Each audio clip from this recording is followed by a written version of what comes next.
Today's the day we need to change the battery on the 2012 Dodge Journey, and what an adventure it'll be. So Dodge decided it was going to be a good idea to take the battery out of the engine compartment and put it right up here. Oh, thank you. Don't forget to put your e-brake on. Now it's off the ground. We'll go a teeny bit higher. All right. Good. For some of the bolts, we take our 18mm, loosen them. And for others, we take our 3/4 and loosen them that way. These lug nuts, they have a cap on them. And the cap is a 3/4, but underneath the cap is 18mm. I don't know why they did that. It's really annoying. This inner fender is the one we're working on. We need to pop these little push rivets out. I guess realistically, we don't have to take those ones out, just fold these down. We've got this nut right up here. This is a 13mm, and then each of the contacts are 10mm.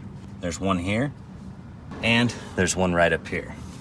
Once we get this 13mm nut out, we can actually tip the battery and see it a little bit better. So we don't need to take these nuts off all the way.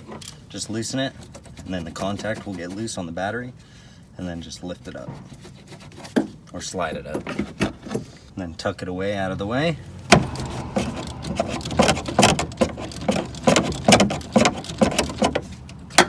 I don't have time or patience to go find my 13mm box wrench, so I'm just going to use a crescent wrench. We got that nut off. We pull this out of the little housing here, and then tilt it. Pull it out and tilt it, and it's got a hook on it. And then we can lift the hold down strap out of the way. Move the battery and slide it out, hopefully.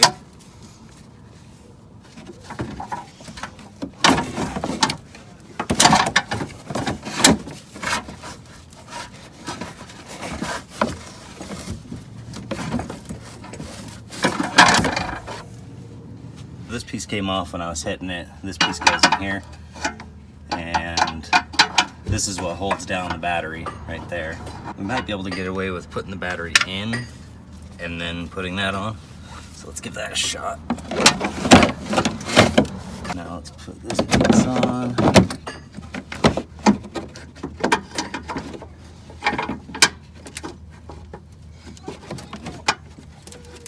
It's a struggle, but it can be done. Put the hook in, press it in there, and slide it up. Put the nut on. That's tightened down enough. Battery's not going anywhere. And then we need to get up under here and slide our negative terminal on. Tighten it down with our 10mm, and then our positive terminal. Slide that one on, and tighten that one down. This piece goes right up under here, in there, and just like that. And then you can put your clips in. And that's it. We're finished replacing the battery on the 2012 Dodge Journey. I hope that was informational for you. Thank you for liking, commenting, and subscribing to my channel, and I'll see you guys next week.